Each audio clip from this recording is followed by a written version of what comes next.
नमस्कार, मैं हूं अमित सिंह और आप देख रहे हैं चौथा खंभा।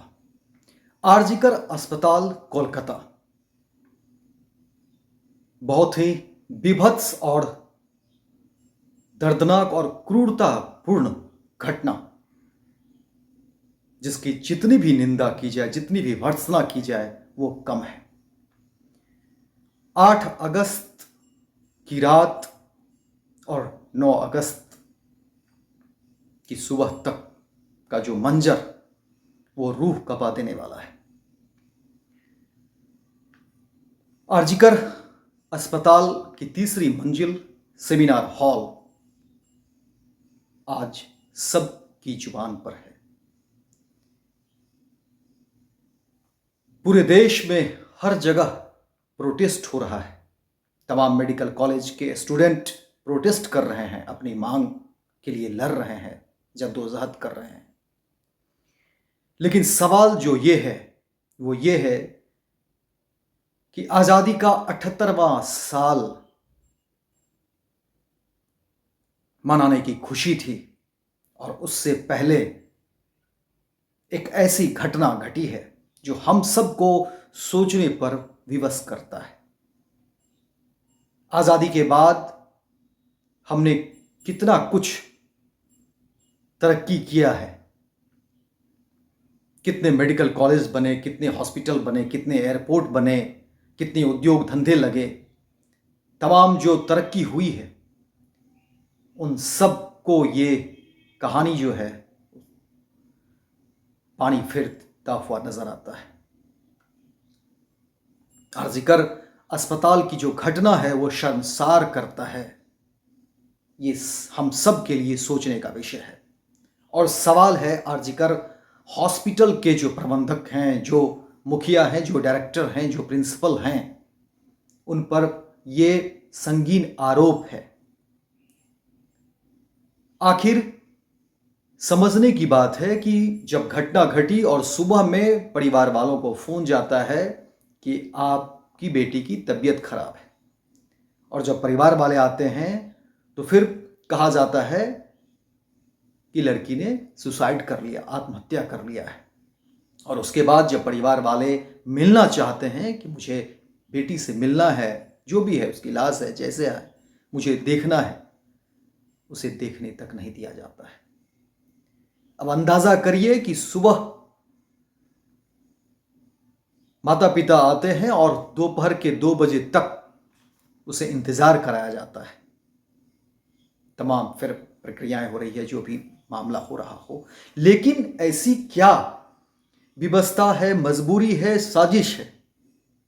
आखिर वो हॉस्पिटल के जो प्राचार्य हैं वो किसको बचाना चाह रहे हैं? सवाल वही नहीं है, सवाल पुलिस पर भी है। जब ये घटना घटी उसके बाद अमूमन जब इस तरह के वारदात होते हैं, क्योंकि ऐसा कहा जा रहा है कि ये सिर्फ रेप नहीं है, ये गैंग रेप है और फिर हत्या है, और उसमें बहुत सारे लोग इन्वॉल्व हैं, ऐसा बताया जा रहा है, ऐसा लग रहा है। तो जब इस तरह की घटनाएं हुई तो उस हॉल को लॉक तक नहीं किया गया। ऐसा कहा जा रहा है कि जहां पर घटनाएं हुई है आरजीकर हॉस्पिटल के तीसरी मंजिल पर, वहां पैरेलली उसके ठीक सामने दूसरे दिन है मरम्मती का काम चल रहा है। अब बताइए कहां है उस जो आरजीकर हॉस्पिटल के प्रबंधन हैं वो कहां है? पुलिस या जो तफ्तीश होनी चाहिए वो कहां है? पुलिस के जो मुखिया हैं, आला अधिकारी हैं, वो कहां हैं? जबकि उसी समय से प्रोटेस्ट शुरू हो गया था। क्या एक जिम्मेदारी नहीं तय होनी चाहिए? दोषी ठीक है, सीबीआई के पास है, पहले पुलिस ने अरेस्ट किया और फिर वो सीबीआई के हवाले है, और उसमें एक नहीं कई लोग इन्वॉल्व हैं। और उसके बाद फिर 14 अगस्त की रात हजारों की संख्या में आते हैं लोग, एक मॉब, और वो टारगेट होता है, वो पूछता है पूरे आक्रामक मुद्दे में हॉस्पिटल स्टाफ से, डॉक्टर से, नर्स से कि घटना जो हुई है वो बताओ कहां पर है, और उसको था कि उसको डिमोलिश कर दें, उसको वहां से हटा लें। अब अंदाजा करिए कि आखिर इस पूरी घटनाक्रम में किसकी साजिश, कौन लोग इन्वॉल्व हैं, कौन लोग जिम्मेदार हैं जो इतनी बड़ी टीम लेकर चलते हैं हजारों हजार की संख्या में, और पुलिस कहां है। मुझे तो यह लगता है कि पुलिस किसके लिए है,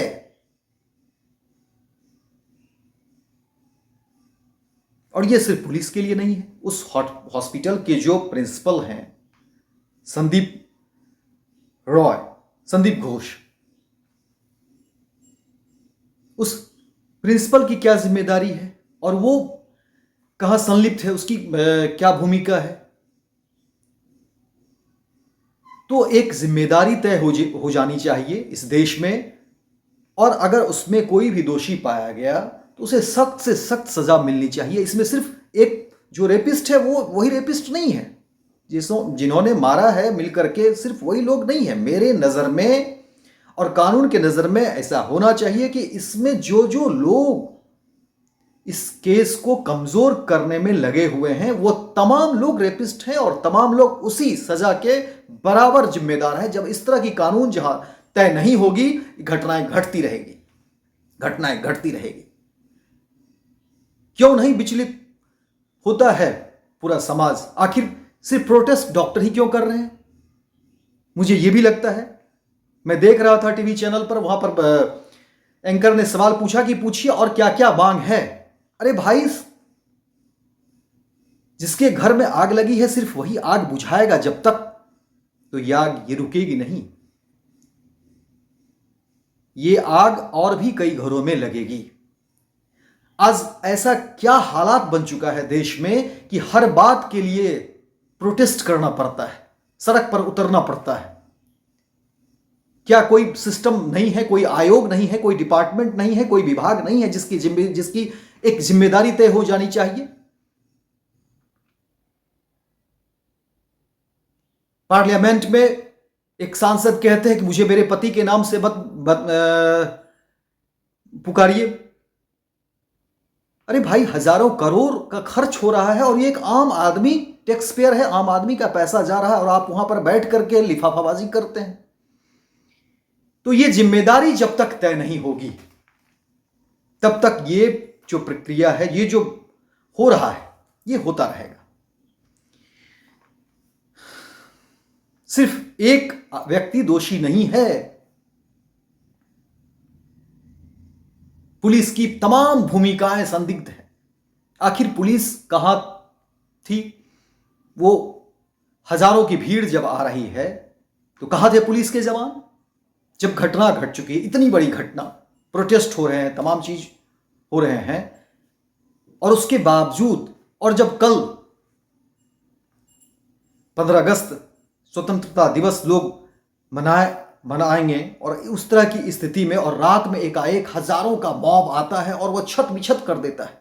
आरजीकर हॉस्पिटल के डॉक्टर भाग रहे हैं, परेशान हैं, तमाम वीडियो वायरल है, लोग हताहत हैं, और वो टारगेट कर रहा है। जो प्रोटेस्ट कर रहे हैं उसके घर को तोड़ा गया, जो भी वो बनाया हुआ, तो उसके पंखे तोड़ रहे हैं, कुर्सी तोड़ रहे हैं, और पूरी की पूरी जो घटना है वो बिल्कुल उपद्रवी आते हैं और एकदम एक आंधी तूफान की तरह तोड़फोड़ करते हैं, और पुलिस,